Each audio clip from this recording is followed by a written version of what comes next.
Hi guys! Welcome to Saskatoon!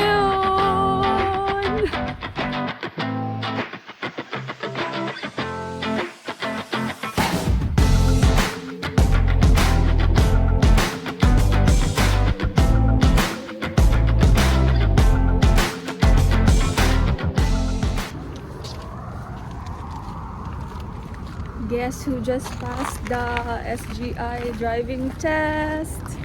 Road test. Can you show?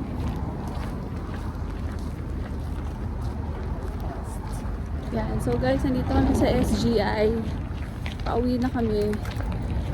Ako ay written test dito sa SGI. And then si husband ay nag-take ng kanyang road test. Sakay na kami sa kotse. Yan, so si husband nag-road test. Ako written test pa lang. And then actually pangatlong road test na to na niya to. Bagsak siya dun sa unang dalawa.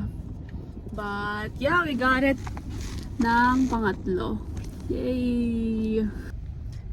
Yeah, but guys, bago pala muna kami umuwi, dadaanan muna namin yung binili kong straightening iron sa marketplace.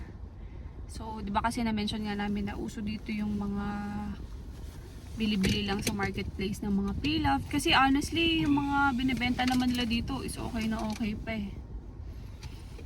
So, ayan. Nakahinga na ng maluwag kaming dalawa, honestly. Kasi may expire na kasi yung allowable days namin na gamitin yung license ng Philippines. Kasi ano lang naman yun eh, 90 days pagkatating mo, pwede mong gamitin yun. Pero pag nag-exceed ka, hindi ka na pwede. Eh, syempre, medyo nag-worry kasi nga winter na. Winter na, kaya hindi naman kami pwede mag-commute. Kaya thank you Lord, napasa na sa third try. So, palabas na kami dito ng SGI. Today pala is a Saturday. For now, ngayong umaga, ang schedule namin is SGI. Then turn left onto First Avenue North. Tapos dadaanan lang namin tong sa marketplace na nabili and work muna ako, then mga 5 alis ulit tayo, no? Okay, so sa bahay siguro ikwento natin kung paano mag-process ng license dito. Yan guys, so Midtown.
Nagbebenta sa marketplace eh.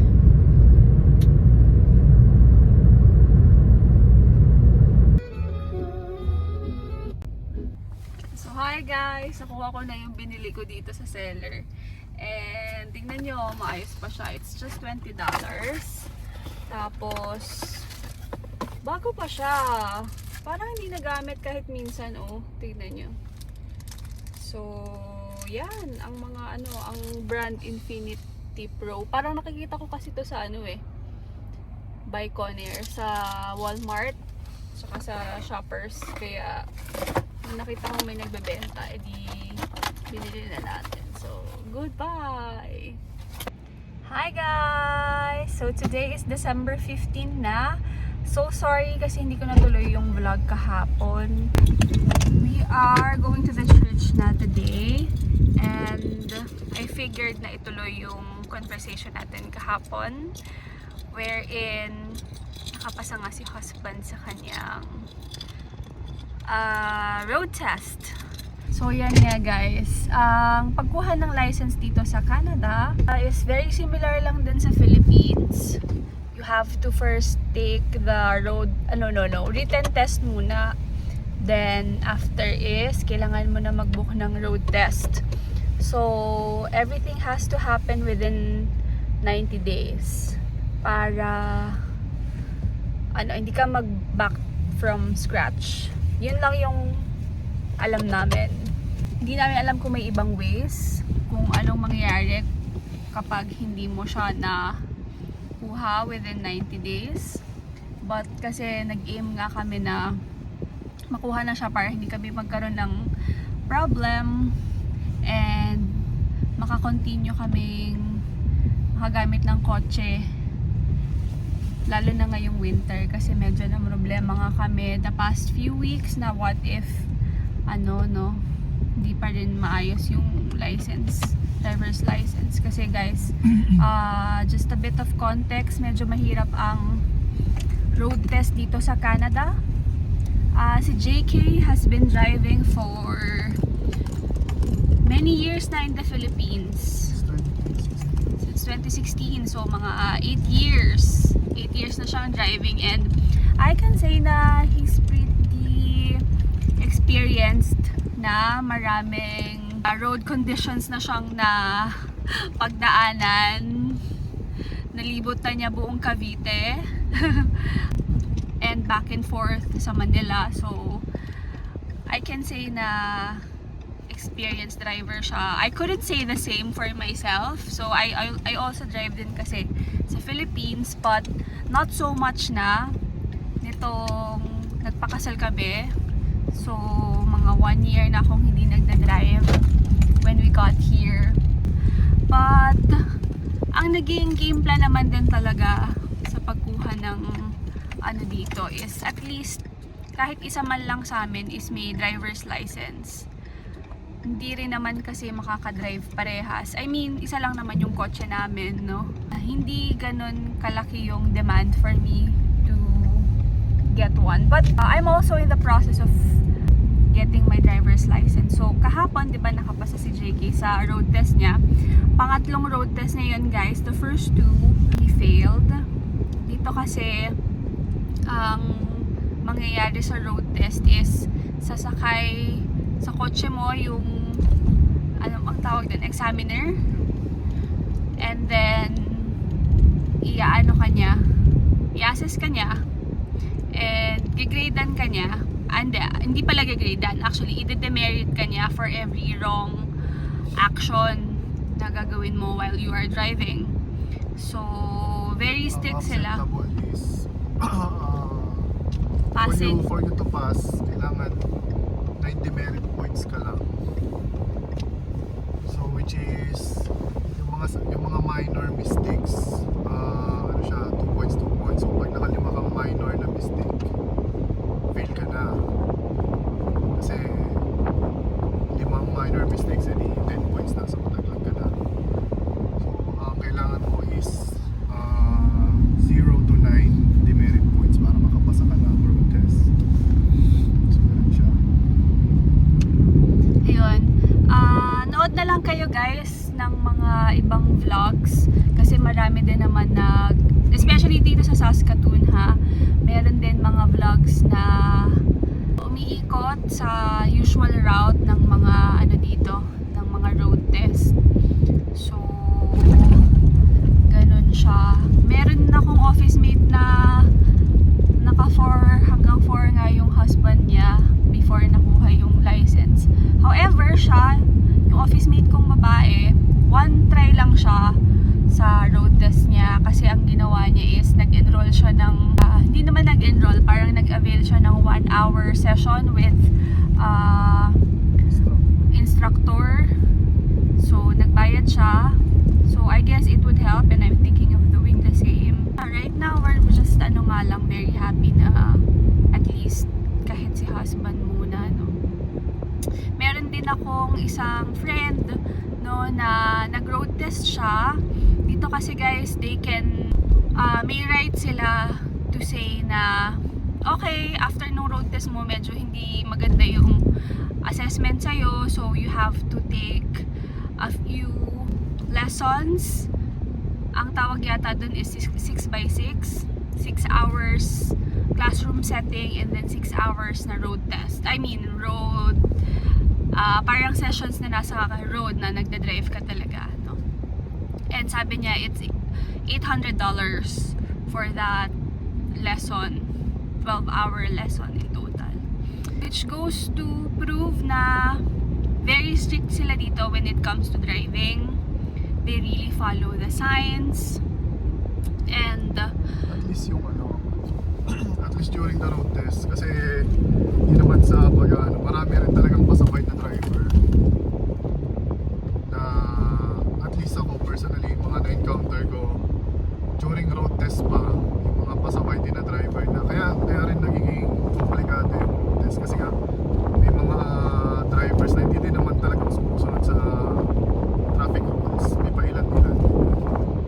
So pagka dahil ganun, ikaw yung madidemerit kasi ang pinupuntusan is kung paano yung decision making mo habang nag-drive ka eh. So kung may mga pasaway na driver, talagang magugulo ka, kumbaga parang masisira yung diskarte mo sa mga ganun, which is kaya nakakaano rin siya na magkaroon ng demerit points. Side note lang, side note. yeah, basta all in all, mahirap mag-process ng, kumbaga hindi siya ganun kadali as in the Philippines. Hindi siya porque marunong kang mag-operate ng Tsaka iba yung kotse. iba yung pag-operate mo ng, I mean iba yung dynamics ng ng driving dito compared sa Pilipinas. Kumbaga dito hindi enough na tumitingin ka lang sa side mirror, sa rear view mirrors. Kailangan yung tinatawag nila na shoulder checks. Importante sa kanila yun. Talagang nililingon mo yung mga blind spot mo. Pag umaatras ka, kailangan nakatingin ka sa likod, hindi pwedeng sa rear view mirror ka lang nakatingin. Mga ganung bagay. Yeah. So guys, nandito na kami sa church. So siguro if may additional na mga kwento pa mamaya na lang. So today kasi is December 15. Actually it's my birthday. And pupunta kami sa Costco mamaya. So siguro sama na rin namin kayo doon para may iba akong maipakita sa inyo sa vlog. But right now we have to go down kasi it's 10:28 na and 10:30 yung start ng mass. So yan. See ya! Hi guys! So tapos na yung mass and we're preparing to go to Costco. It's gonna be our first time na pumunta doon. For the longest time we're trying na maghanap ng grocery na suki namin, yung binabalik-balikan namin. Try namin Superstore, Walmart. So since bagong dating pa nga lang din kami dito sa Canada, relatively, nagtatry kami mag-explore ng ibang options kung saan mas makakatipid, ganyan. And gusto namin matry yung Costco. It's a membership shopping store. So magpapamember tayo. Chinek ko na, it's $65. Para siyang SNR sa atin, no? But most of our friends shop there. Actually, lahat sila may membership ng Costco. Even yung mga office mate ko, they also shop there. So, let's see. Kasi meron din mga perks doon eh, like sa gas, ganyan. So, let's try and see kung anong ganap doon sa Costco. It's just a little bit mas mas malayo. So, base sa maps ng aking husband, it's 13 minutes away. So, palabas kami dito sa St. Patrick. Yan. So, since medyo traffic pa dito, let's go back to the topic of this vlog. The main topic of this vlog is yung pagpasa nga ng husbandry sa kanyang road test. So, recap lang, no? Sorry, medyo magulo yung vlog natin about this topic. Kasi talaga sinisingit lang naman talaga namin ang pagbablog eh. Yung counterpart dito na, kumbaga, institution na nag-govern ng licensing is SGI. So, hindi ko alam kung ano ibig sabihin ng SGI. So kung hindi nakakaalam, no, kami po ay nandito sa Saskatchewan, Saskatoon. Yun, SGI. Kapag ba sa ibang province, SGI din. Iba, no? It's different. So, yun.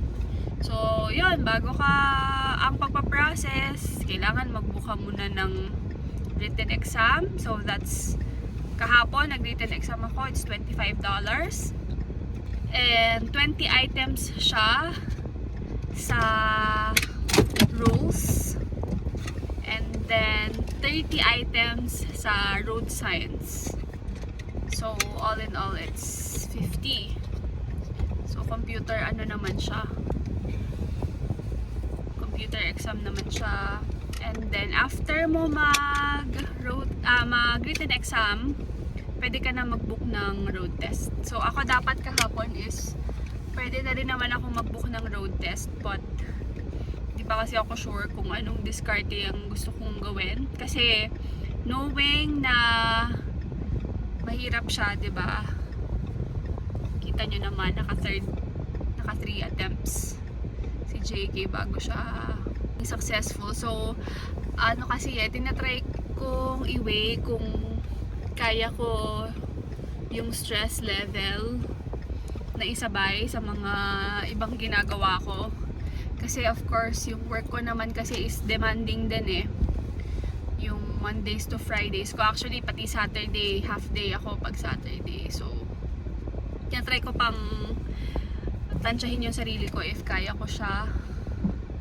So, but for those of you na feel nyo, kaya nyo naman na, pwede diretso i-book yung road test. And the road test costs $55 every attempt, no? Yung written naman is $25 every attempt din, kasi kung halimbawang bumagsak ka, you have to take it again. After 1 day, pwede mo na i-retake yung written test mo. Sa road test naman, after 2 weeks mo pwedeng i-retake. So, pag bumagsak ka ng road test, hintay ka muna ng 2 weeks bago ka pwede ka na mag-book, pero yung mismong araw is kailangan 2 weeks yung apart. But the struggle, another struggle here is kahit ready ka nang mag-road test, mahirap din yung schedule kapag pa-book. Punuan din siya, guys. Like, yung isa naming friend, November siya nag-book online, and ang nakuha niyang schedule is January na. So, ganun siya. Pero, may dito, no? May tip dito. Kasi minsan may mga nagka-cancel ng kanilang mga appointment for some reason, no? Hindi natin alam. Pag may nagka-cancel, so mag-open yung schedule na yon. And ginagawa ng iba, nag-aabang-abang sila ng mga cancellation. Then, yun, tinitake nila ng mas maaga, no? So, yun yung discard ng iba para makabook ng road test. Stressful siya, guys, kasi yun ngang isa naming friend din na ni-require siyang mag 6x6. Inakwento niya sa akin na minsan nagigising siya sa gabi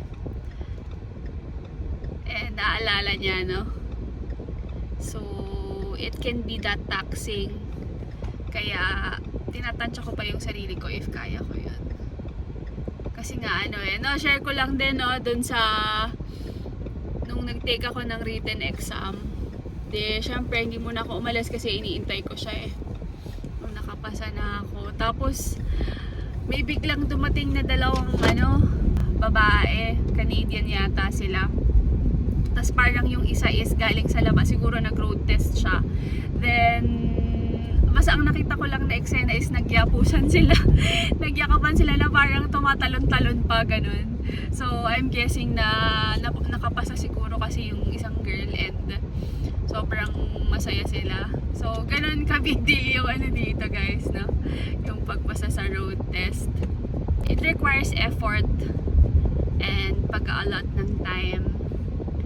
Sa naman, sa mga tips naman sa pag-drive dito sa Saskatoon and sa Saskatchewan, I'm sure marami naman dyan resources about it. Check nyo na lang, no? So, ang goal lang naman nito is i-share talaga namin yung naging experience ni husband sa kanyang una niyang road test. Ilan yung demerit points mo nun? 30 plus. 30 plus. Pero na siya nakaka-drive na siya. Kanya, nakakasabay naman. Pero syempre, conscious effort siya pa rin. And yung pangalawa niyang take, ang demerit points ay 40 something. O, so mas mataas. Ayun. So, may rin pala dito guys. May factor yung weather. Kasi right now, it's snowing na. And nataon na parang may snowfall. First na snowstorm. Oo, yun yung first na snowstorm. So, hindi pa gaano clear yung roads. So, it's harder to drive. Hindi mo kita yung lines ng road. Yung lane mo, hindi mo makikita. Surprisingly, na-demerit siya because of that. Dahil hindi daw siya sumusunod sa lane. But then, hindi nga kasi kita, hindi siya visible eh. So, struggle siya. So, yun lang. No? Siguro, it would have been easier. In general, it's easier to do the road test kapag summer? Or at least hindi nagsasnow, no? May factor din siya eh. Kasi like kahapon nung nag-road test si husband, ang ganda ng ganda ng kalsada, hindi nag-snow nitong mga nakaraang araw. Kaya siguro it helped a lot din. And sabi nila, dito sa Saskatoon, no, may mga areas na easier makapasa. Depende sa location. Kasi may mga areas, halimbawa sa downtown, dahil mas maraming, I guess, stoplight and mas maiiksi yung mga roads. Kumbaga, yung next kanto is malapit na agad, ganun. Mas challenging yung route. So, may mga routes daw na easier dito, no? So, pero si husband ay sa downtown. Tama, downtown ba yun? Ayun, sa downtown siya nakapasa. So, ayun lang. Kung may tip is talagang in everything, it's research and pag-aaral, guys, no? And pag-aalot ng time. Tsaka din, yan, nood ng vlog, tanong-tanong sa mga friends. And yun nga, if interested kayo, yung mga refresher na mga instructor, baka makakatulong, no? So, yan. We're on our way na sa Costco. It's our first time and para may iba naman akong maipakita sa inyo sa vlog na to, sama namin kayo sa Costco. Yan. So, pakita ko sa inyo yung road, ha?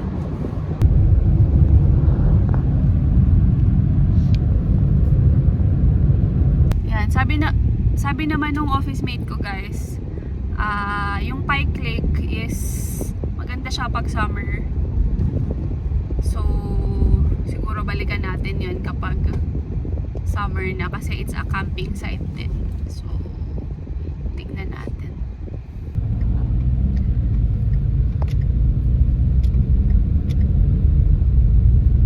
It's a Sunday here. December 15.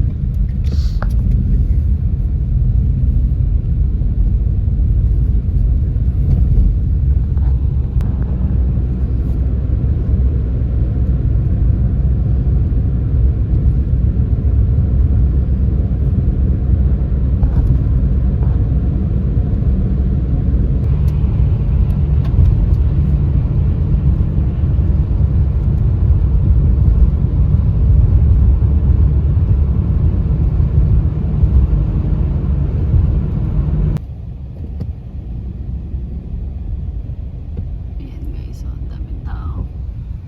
Hanap lang tayo ng parking. Saka maganda-ganda kasi yung weather ngayon eh. So I guess ganado lumabas sa mga sangkatauhan.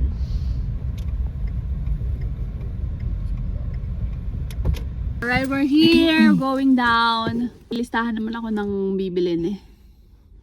Hindi tayo mag-overboard today. Hopefully, hindi tayo kukuha ng mga hindi kailangan. Pero magka-try din kami mag-inquire pala sa loob guys nung sa Sasktel na mobile plan. Kasi $44 yung binabayaran namin sa SIM card namin eh. Sa Virgin Plus. And may mga offers kasi dito na may kasama ng mobile device. So sayang kasi if kumbaga maganda naman yung offer. May nakwento kasi sa akin yung office mate ko na iPhone 16 daw. Tapos $88 per month yung binabayaran niya. So, 'di ba? That's a good deal. Okay, let's go down. Walking. Ganun. Kasi malalaki yung mga packs eh, mga hindi kasi sa mga Edi